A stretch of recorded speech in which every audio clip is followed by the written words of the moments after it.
Very very warm welcome to NEET now. मैं हूं मृदुलिका और आज हम देखने वाले हैं ट्रांसपोर्ट इन प्लांट्स का दूसरा टॉपिक, यानी कि एक और topic which is long distance transport of water. अब हम लोगों ने देख लिया कि मेथड्स कौन कौन से हैं, कैसे आप चीज़ें एक जगह से दूसरी जगह ले जा सकते हो। डिफ्यूजन देखा हमने, ऑस्मोसिस देखा हमने, और भी कई सारी चीज़ें देखी। बट क्या ये इतने काफ़ी हैं कि आप इनसे 100 मीटर या 60 मीटर, है ना, इतने लंबे लंबे ट्रीज में आप डिफ्यूजन के थ्रू अपना प्लांट से जो एक ट्रांसपोर्ट हो रहा है वाटर का, क्या कर लेंगे? हम यही जानना है हमको, ठीक है। बिकॉज सी, अगर हम हाइट देखें, अगर आपका कोई प्लांट 6 फीट का भी है तो वो एक 6 फीट अच्छी खासी हाइट है जो आपको जमीन से, सॉइल से लेके ऊपर तक वाटर पहुंचा रहा है। It's quite a big, you can say, distance जो कि आपके वाटर को ट्रैवल करना होगा। तो क्या कोई ऐसी फोर्सेस हैं या क्या तरीके हैं जिनके थ्रू ये वाटर जो है ये ट्रांसपोर्ट होता है, और यही हमको आज के वीडियो में देखना है, ठीक है। So we are going to see long distance transport of water, ठीक है। एंड ऑल्सो, जैसे मैं हमेशा कहती हूँ, सब्सक्राइब करें, बेल आइकन प्रेस करें ताकि जब भी वीडियो आए नोटिफिकेशन आना ना भूलें, ठीक है। नाउ अब होता क्या है कि आपने देखा होगा, इस तरीके के कई सारे जिफ्स देखे होंगे, इस तरीके के कई सारे वीडियोस देखे होंगे कि व्हाइट कलर का जो फ्लावर है आपका, वो कलर्ड वाटर में रख दिया जाता है and after some time, let's say 24 hours, उसका कलर जो है चेंज हो जाता है। जैसे अगर हम यहाँ पे देखेंगे, कलर अभी व्हाइट है, हल्का हल्का दोनों का, यहाँ पे हल्का सा गुलाबी हो रहा है, यहाँ नीला हो रहा है, राइट। सो वाटर चेंज हो रहा है, वाटर चेंज हो गया, नॉर्मल वाटर की जगह कलर्ड हो गया, तो हमें कहीं ना कहीं एक आइडिया हो जाता है कि जो ये फ्लावर का कलर चेंज हो रहा है वो किस वजह से है? वाटर की वजह से, क्योंकि वाटर में ही वो डिजॉल्व है, अदरवाइज तो हमारे फ्लावर्स वाइट थे।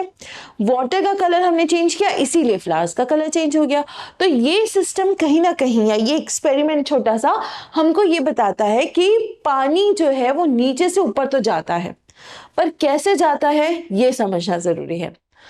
The path of water movement is through the vascular bundles, more specifically the xylem। ये चीज हमने काफी 6-7 से पढ़ी है कि जो आपका xylem होता है ये क्या कैरी करता है? इट वाटर और आपका मिनरल सॉल्ट्स, है ना। ये सब जो है ये आपका कौन लेके जाता है? ये लेके जाता है आपका xylem। xylem आपकी सॉइल से प्लांट्स तक, ऊपर तक, वाटर, मिनरल सॉल्ट्स, जाइलम का काम है, ठीक है। अगेन कुछ और चीजें हैं, यूनिडायरेक्शनल, ये हमने पहले भी देखी है ना, यानी कि एक ही डायरेक्शन में जाएगा। सो ये सब चीजें हमारी जाइलम से कहीं ना कहीं अंडरस्टूड है, या हमको पता है कि ऐसी चीजें जाइलम में होती हैं। Now, long distance transport of substances within a plant cannot be by diffusion alone. Diffusion is a slow process. It can account for only short distance movement of molecules. अगर मैं diffusion की बात करूँ, diffusion में सिर्फ एक ही तो चीज है, high concentration to low concentration, high concentration to low concentration. But अगर मुझे इसको पुल करना पड़े ऊपर, तो क्या मुझे कोई और प्रेशर चाहिए होगा? क्या मुझे कोई ऐसा पुल चाहिए होगा जिसकी वजह से वाटर ऊपर आ सके? सिर्फ डिफ्यूजन से मैं लॉन्ग डिस्टेंस वाटर नहीं कर पाऊंगी। और यहाँ जो मैं बात कर रही हूँ, they are sometimes 60 meters also. कुछ ट्रीज हैं, ठीक है, कैलिफोर्निया रेडवुड 100 मीटर के पेड़ होते हैं, वहां तक सिर्फ डिफ्यूजन से आपका पानी लेके जाना इज इम्पॉसिबल। सो ये टास्क कैसे होता है? एक तो हमें पहले ही पता चल गया कि डिफ्यूजन जो है वो बहुत स्लो प्रोसेस है। अगर इससे पहले वाला ही हम जो स्लाइड पे था, जो जिफ थी, अगर उसका वीडियो देखने जाएंगे, 24 आवर्स लग जाएंगे सिर्फ इतनी स्टेम को कवर करने में, जिसमें आपका वो कलर्ड वाटर ऊपर तक जा रहा है। तो एक इतने ऊंचे ट्री तक ले जाने में तो बहुत टाइम लग जाएगा, इतने में तो आपका the plant will wilt and die, है ना। सो ये चीज कैसे की जाती है ये समझेंगे। For example, the movement of a molecule across a typical plant cell about 50 micrometer takes approximately 2.5 second, यानी 50 माइक्रोमीटर तक ले जाने में 2.5 सेकेंड लग जाएंगे। तो 60 मीटर, 100 मीटर तक तो पता नहीं कब पहुंचेगा, right. In large and complex organisms, often substances have to be moved to long distance. Obvious ही बात है, माइक्रोमीटर से अगर मैं मीटर भी देखूं तो लंबा डिस्टेंस हो गया। उसमें मैं सिर्फ डिफ्यूजन पे डिपेंडेंट नहीं रह सकती कि ये मेरा काम कर देगा। डिफ्यूजन से ज्यादा भी मुझे कुछ चाहिए होगा। Sometimes the sites of production or absorption and sites of storage are too far from each other. Diffusion or active transport would not suffice. यानी कि क्या है, एक तो एनर्जी मेरी बहुत ज्यादा कंज्यूम हो जाएगी अगर मैं एक्टिव ट्रांसपोर्ट लेके जाऊंगी, भाई 100 मीटर मायने रखता है। प्लस दूसरी बात, आपका एब्जॉर्प्शन सॉइल में, अगर 60 मीटर की ट्री की मैं बात करूं, ठीक है, सॉइल एकदम नीचे, जमीन में, पेड़ की जो सबसे ऊपर वाली डाली है, अगर 60 मीटर्स भी देखूं मैं, तो वहां तक पानी पहुंचाते पहुंचाते डिफ्यूजन तो सफाइस नहीं हो सकता क्योंकि बहुत स्लो है। एक्टिव ट्रांसपोर्ट में एनर्जी बहुत चाहिए होगी, ग्लूकोज बहुत चाहिए होगा। सो ये चीजें कहीं ना कहीं एक ऑब्स्टिकल की तरह काम करेंगी, राइट। और ये ऑब्स्टिकल जो है हमारे लिए सिरदर्दी बनेगा। Special long distance transport systems become necessary so as to move substances across long distance and at a much faster rate। यानी इसीलिए हमें कोई ऐसी ज़रूरत है ऐसी चीज़ की जो बहुत तेज़ चले और जो भी मेरा काम है वो ख़त्म कर दे। यानी कि अगर मुझे पानी लेके जाना है लीव्स तक तो वो जल्दी हो जाए। एग्जाम्पल देखते हैं, जैसे अगर आपको अमेरिका जाना है, चलो लंदन जाना है, ठीक है, लंदन आप एक्चुअली बाय रोड जा सकते हो, लंदन बाय रोड आप जा सकते हो थोड़ा सा घूम फिर के, बट आप पहुंच जाओगे, ठीक है। बट अगर मैं फ्लाइट ले लूं, तो मेरा टाइम कितना बचेगा, मैं जल्दी भी पहुंचूंगी। So why take that extra longer route जिसमें बहुत टाइम लगेगा, मेरा बहुत टाइम वेस्ट होगा और शायद जिस पर्पस के लिए मैं जा रही हूँ लंदन वो भी नहीं हो पाए क्योंकि टाइम इतना निकल गया। सो ये आपको डिसाइड करना है। और यहीं पे हमारे प्लान्स में भी सेम चीज़ है। जब मेरे पास एक बेटर मेथड, एक बेटर ट्रांसपोर्ट सिस्टम है तो मैं फिर डिफ्यूजन पे या एक्टिव ट्रांसपोर्ट पे क्यों डिपेंडेंट रहूं, है ना। ये इंपॉर्टेंट है समझना। Now water and minerals and food are generally moved by a mass or bulk flow system. Mass flow is the movement of substances in bulk or in mass from one point to another as a result of pressure differences between 2 points. एक जगह pressure ज्यादा है, एक जगह pressure कम है, तो यहाँ पे जो ट्रांसफर होगा उसको हम कहते हैं मास बल्क, ठीक है। प्रेशर के डिफरेंस से आपका मास एक जगह से दूसरी जगह चला जाएगा, राइट। अब होता क्या है, अगर रोजाना वाली जिंदगी में एग्जांपल दें, ठीक है, मम्मी अगर कुछ राशन का सामान लेने जाती हैं या फिर सब्जी भी लेने जाती हैं, चलो सब्जी तो गली में आ गई, छोड़ो, राशन का काम है, ठीक है। अब वो ऐसा तो नहीं होगा कि मम्मी रोज रोज लेने जाएंगी कि आज आधा किलो चावल दे दो, आज 200 ग्राम चावल दे दो, आज मुझे आधा किलो आटा दे दो, नहीं ना, वो बल्क में आता है, वो बल्क में आ जाएगा क्योंकि वो इजी है। सेम चीज यहीं पे होगी, आपका जो भी चीज है चाहे फूड हो वाटर है वो बल्क में फ्लो होगी क्योंकि वो आसान पड़ेगा। किस तरीके से आसान पड़ेगा, प्रेशर पॉइंट का डिफरेंस आएगा और characteristic of mass flow that substances whether in solution or in suspension are swept along at the same pace as in a flowing river। अगर मैं ग्लूकोज की बात करूं, लीव्स में बन रहा है, वो solubilized है, पार्टिकल्स नहीं है ना। वाटर अगर सॉइल से ऊपर आ रहा है जाइलम के through, again it's a solution, liquid है, मिनरल सॉल्ट्स उसमें है, सॉल्यूशन हुआ, तो ये सॉल्युबलाइज्ड है। अगर आप देखोगे, ठीक है, इस तरीके से अगर आपकी नदी बह रही है, ठीक है, इस तरीके से आपकी नदी का जो फ्लो है वो है। अब यहाँ पे अगर मैं कोई लॉग डाल देती हूँ, वुडन भी, अगर यहाँ पे तो हम लोग सॉल्युबलाइज्ड की बात करें, वो भी इसी तरीके से बह के आएगा जैसे नदी का बहाव है। तो यहाँ पे भी हमारा वही होता है कि चाहे आपका वाटर हो चाहे आपका फूड हो, वो भी उसी तरीके से चल के आता है जिस तरीके से आपका फ्लो हो रहा है। सो जाइलम के केस में क्या होगा, सॉइल से ऊपर की तरफ, फ्लोएम में ऊपर से नीचे दाएं बाएं चलेगा बिकॉज उसको हर जगह लेके जाना है। सो यहाँ पे एक तरीके से ये समझ सकते हैं कि चाहे आप बल्क फ्लो समझो या मास फ्लो समझो, वो ये चीज है कि प्रेशर में डिफरेंस होने की वजह से चीजें एक जगह से दूसरी जगह मूव करती हैं और जो डायरेक्शन होता है फ्लो का उसमें चलेंगी। This is unlike diffusion where different substances move independently depending on their concentration gradient। Again simple सी चीज है, हाई टू लो जाएगा ना डिफ्यूजन में, बट यहाँ ऐसा नहीं होगा। यहाँ पे जिस राह में चल रहा है उसी में चलता जाएगा।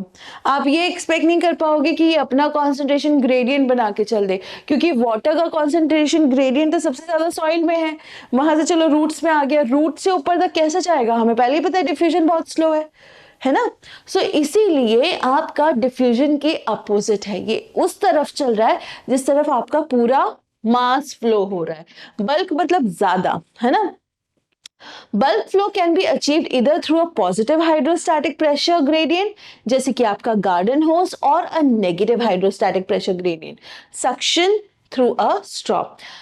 जैसे आपने मोटर ऑन की, पानी आ जाता है पाइप में, सिंपल सा लॉजिक है, उधर से प्रेशर आ रहा है तभी पानी ऊपर खिंच रहा है, यही होता है। मोटर ऑन करते हैं, मोटर चलती है, पानी पाइप के थ्रू ऊपर खिंचता है ना। तो ऊपर आ गया, आपने गार्डन होज से पानी दे दिया। या इवन अगर आपने मोटर नहीं किया, आपका एक नल है, आपने नल खोला, उसमें पाइप लगाया हुआ है, उससे पानी आ रहा है, ठीक है।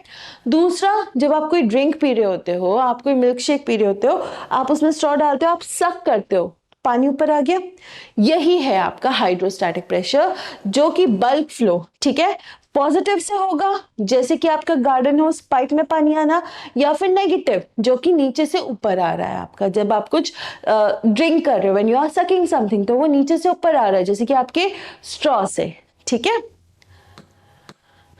The bulk movement of substances through the conducting or vascular tissue of plant is called translocation। Translocation movement, ठीक है, from one point to another, specifically through your vascular bundles, ठीक है। और जब मैं vascular bundles की बात कर रही हूं तो उसमें xylem तो आएगा ही, उसमें आपका phloem भी आएगा, ठीक है। xylem plus phloem both will fall under that category, ठीक है, xylem and phloem both। The higher plants have highly specialized vascular tissues, xylem and phloem।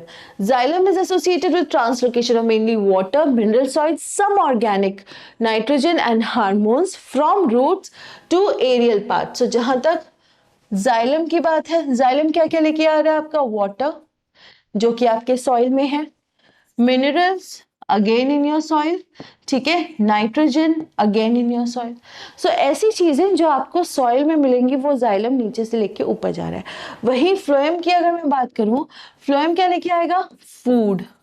Food माने ग्लूकोज, मेजरली एक जगह से दूसरी जगह, कई बार ज्यादा हो जाएगा तो स्टोर करने लेके जाएगा, सोर्स से तो हटा देगा ना, तो वो भी ट्रांसलोकेशन कहलाएगा। The phloem translocates a variety of organic and inorganic solutes, mainly from the leaves to other parts of the plant। So हमने आज क्या देखा कि पहली बात, diffusion, active transport long distance में काम नहीं करेंगे, because they take a lot of time, they take a lot of energy, और उससे बेहतर सिस्टम है हमारे पास।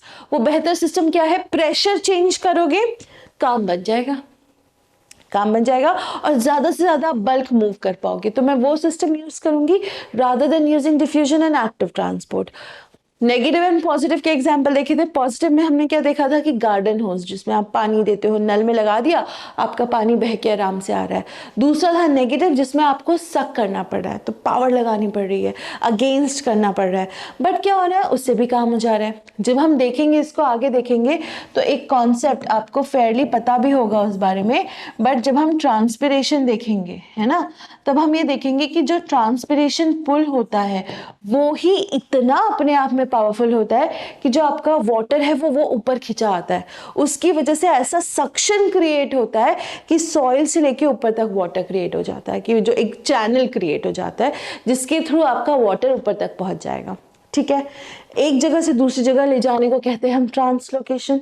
ट्रांसलोकेशन दोनों चीजों में होगा, जाइलम में, फ्लोएम में। जाइलम की जब हम बात करेंगे तो जाइलम में होगा आपका वाटर का, न्यूट्रिएंट्स का, नाइट्रोजन का, हार्मोन्स का। फ्लोएम की बात करोगे, इनऑर्गेनिक इनऑर्गेनिक दोनों होगा। मेनली जो चीज है वो आपका फूड, आपका ग्लूकोज होगा।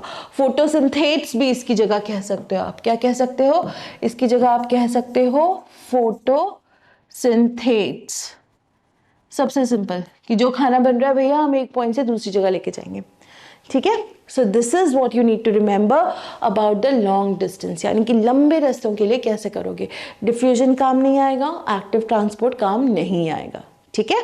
सो ये था आज का video. I hope you liked it. Like करें तो मुझे पता चले कि भैया समझ आ रहे हैं वीडियोस, है ना। क्वेश्चंस लगाने से पहले एक बार रीड जरूर कर लें. Just go through whatever you are seeing, whatever you can actually, एक तरीके से मैं ये कहूँगी कि मैंने तो पढ़ा दिया, बट एक बार आप रीड करोगे तो कॉन्सेप्ट ज़्यादा क्लियर हो जाएगा. ठीक है, रीड कर लो, फिर क्वेश्चन सॉल्व करो. सीधे क्वेश्चन सॉल्व करने बैठोगे तो यार कुछ मिसिंग है वाली फीलिंग जो होती है ना, और फिर पलट के देख रहे हैं, उससे बेहतर है पहले देख लो and then go for the solving of the question. अभी भी कोई पॉइंट रह गया, कमेंट करके बताइए क्या एक्सप्लेन करना है दोबारा. ठीक है, चलिए तब तक क्या करना है, जब तक नेक्स्ट वीडियो नहीं आता, पढ़ना है ना. So take out your book, keep reading, keep studying, take care. Thank you.